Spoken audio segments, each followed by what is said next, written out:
চারটা নয় পাঁচটা নয়, মাত্র একটা ডিম দিয়ে যে এত সুন্দর পারফেক্ট পুডিং হয় তা কি জানতেন? ঝটপট আজকের এই মিনি পুডিংটা একবার দেখলেই কিন্তু আপনারাও বানাতে পারবেন।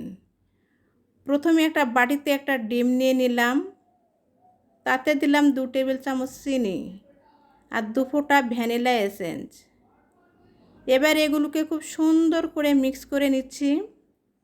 মিক্স করা হয়ে গেলে এর মধ্যে 1 কাপ দুধ দিয়ে দিলাম। আবারও সব কিছু সুন্দর করে মিশিয়ে নিব যাতে কোনো লাঞ্চ বা দলা না থাকে। আমি আগে থেকে একটা বাটিতে ক্যারামেল জমিয়ে রেখেছিলাম। এখন মিশ্রণটা একটা ছাঁকুনি দিয়ে ছেঁকে বাটিতে ঢেলে দিচ্ছি যাতে পুডিংটা একদম মসৃণ হয়। চুলায় একটা পাতিল বসিয়ে তাতে সামান্য পানি দিলাম।